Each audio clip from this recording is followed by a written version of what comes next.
नमस्कार दोस्तों, स्वागत है आपका फिर से एक नए वीडियो में। आज के इस वीडियो में फिर से लेकर आई हूँ आपके लिए जीवित पुत्रिका व्रत के पारण की विधि। देखिए, इस बार जो जीवित पुत्रिका का व्रत है वो कब रखा जाएगा, इसकी जानकारी मैंने पहले ही वीडियो में आप सभी से शेयर की है। तो आपने वो वीडियो नहीं देखा है तो आप इस वीडियो को देखने के बाद उस वीडियो को अवश्य देखना, ताकि आपको सही विधि से सही सटीक जानकारी जीवित पुत्रिका व्रत की मिल सके। आज की इस वीडियो में सिर्फ मैं आपको पारण विधि के बारे में बताने वाली हूँ कि आपको पारण किस तरीके से करना है। तो ध्यान से आज की इस वीडियो को सुनना। देखिए दोस्तों, जितिया व्रत संतान की प्राप्ति के लिए रखा जाता है।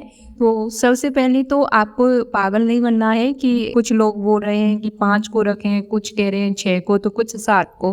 तो जितिया व्रत सभी को पता है अष्टमी तिथि के दिन रखा जाता है। तो ऐसे में अष्टमी तिथि को ही आपको जितिया का व्रत रखना है, जो कि 6 अक्टूबर को रखा जाएगा और 5 तारीख को नहाय खाए कर लेना है। अगर आपने 5 को नहाय खाए किया है तो 6 अक्टूबर को आपको जितिया व्रत रखना है और 7 तारीख को इसका पारण करना है। ये व्रत 3 दिन तक लगातार चलता है। जिस प्रकार से छठ का व्रत रखा जाता है, ठीक उसी विधि से ये व्रत भी रखा जाता है। इसमें भी निर्जला व्रत रखती है और ये जो व्रत होता है पुत्र की प्राप्ति और संतान पे आई हुई विपदा को टालने के लिए और उनकी जीवन में खुशी मंगल करने के लिए रखा जाता है। यानी कि उनका जीवन हमेशा खूब खुशियों से बना रहे और वे अपने जीवन में तरक्की करते रहें और संतान पर किसी भी प्रकार की कोई परेशानी ना आए। तो देखिए, 6 अक्टूबर को आपको जितिया का व्रत रखना है, 5 को नहाय खाए कर लेना है और 7 को इसका पारण करना है। पारण में कुछ सावधानियां बरतनी है, गलती नहीं करनी है। देखिए, ये व्रत अष्टमी को रखा जाएगा। सप्तमी के दिन नहाय खाए करते हैं और अष्टमी को व्रत धारण करके नवमी को ही इसका पारण करते हैं। देखिए, आपको बता दें कि नहाय खाए जैसा कि 5 अक्टूबर को किया जाएगा, तो गुरुवार का दिन है, तो ऐसे में आपको बाल धोने हैं या नहीं। तो सबसे ज़्यादा त्योहार का महत्व होता है, बार का महत्व नहीं होता है। तो ऐसे में आपको बाल अवश्य धोने हैं। बालों को धोना बहुत ही जरूरी है। जिनकी सास नहीं है वे दान पेटी में अपनी दान दक्षिणा डाल सकती है और जिनकी सास है तो वे अपनी सासू माँ को दान दक्षिणा दे सकती है। अष्टमी तिथि 6 अक्टूबर को सुबह 6:34 पे प्रारंभ होगी, जो कि 7 अक्टूबर को सुबह 8:08 पे समाप्त होगी। यानी 6 अक्टूबर को 6:34 पे प्रारंभ होकर के 7 अक्टूबर को सुबह 8:08 पे समाप्त होगी। तो ऐसे में जो अष्टमी तिथि रहेगी वो रहेगी 6 अक्टूबर को। तो 6 अक्टूबर को ही आपको व्रत धारण करना है, क्योंकि 7 अक्टूबर को सुबह 8:08 पे जो अष्टमी तिथि है वो समाप्त हो जाएगी, तो नवमी लग जाएगी। तो नवमी में तो कोई व्रत धारण नहीं किया जाता है, तो आपको 6 अक्टूबर को ही व्रत धारण करना है। इस साल कुछ महिलाएं नया व्रत उठाना चाहती हैं। तो देखिए, इस बार अधिक मास लगा है, तो अधिक मास लगने की वजह से नया व्रत नहीं उठा सकती है। परंतु आपके यहाँ के रीति रिवाज क्या कहते हैं, मैं इसमें बिल्कुल भी हस्तक्षेप नहीं करूँगी। हमारे यहाँ जो चलता है वो मैं आपसे शेयर कर रही हूँ।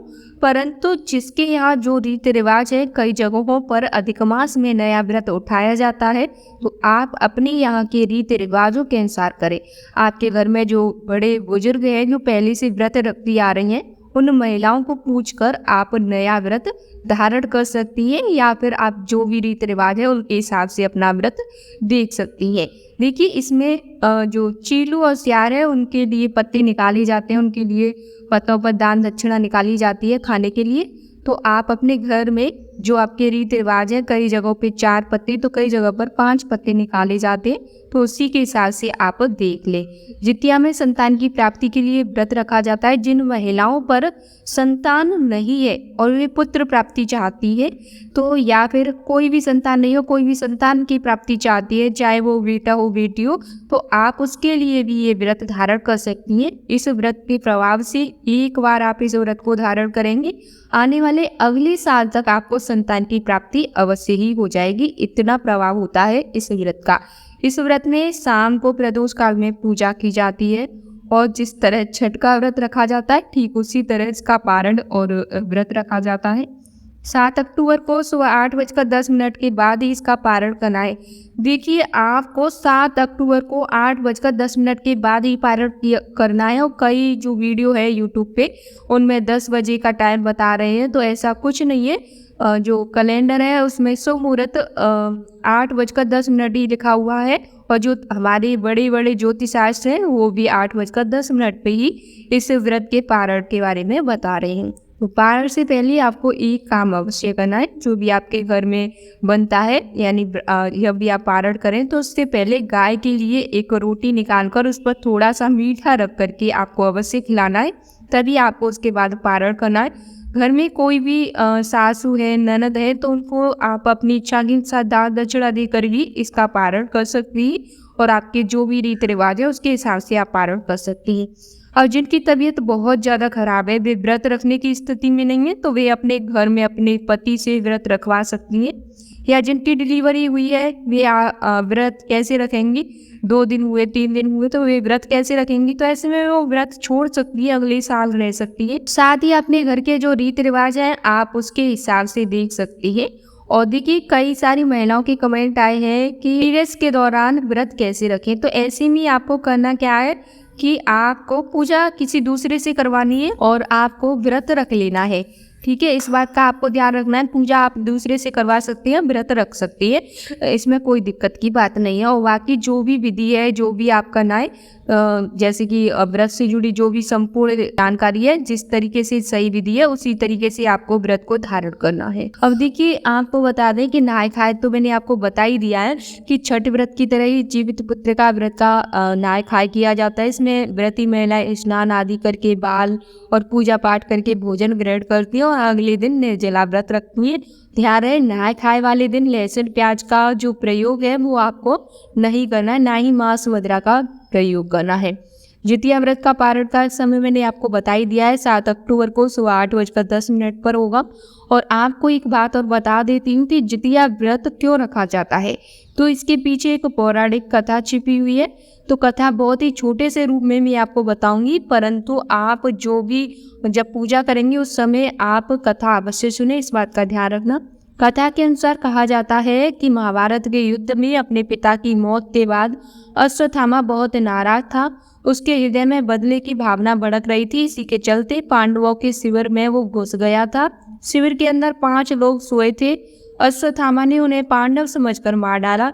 वे सभी द्रौपदी की 5 संतानें थीं। फिर अर्जुन ने उसे बंदी बनाकर दिव्य मणि छीन ली थी। अश्वत्थामा ने बदला लेने के लिए अभिमन्यु की पत्नी उत्तरा के गर्भ में पल रहे बच्चे को नष्ट कर दिया था। ऐसे में भगवान श्री कृष्ण ने अपने सभी पुण्यों का फल उत्तरा की अजन्मी संतान को देकर उसको गर्भ में फिर से जीवित कर दिया। गर्भ में मरकर जीवित होने के कारण उस बच्चे के नाम जीवित पुत्र का पड़ा। तभी से संतान की लंबी उम्र और मंगल कामना के लिए जितिया का व्रत धारण किया जाता है।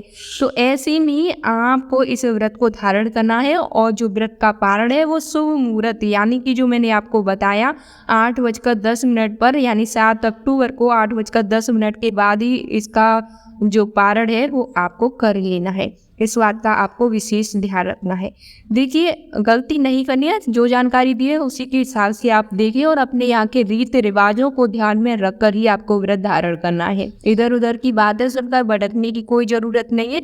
अपने यहाँ के रीति रिवाज सबसे पहले मायने रखती है, तो आप पहले उनको देखें, फिर उसके बाद आप ये व्रत धारण करें। उम्मीद है कि आज का वीडियो आपको पसंद आया होगा। वीडियो पसंद आए तो वीडियो को लाइक करें, शेयर करें, चैनल पर नए हैं तो चैनल को सब्सक्राइब जरूर करें। मैं मिलूँ आपको नेक्स्ट वीडियो में।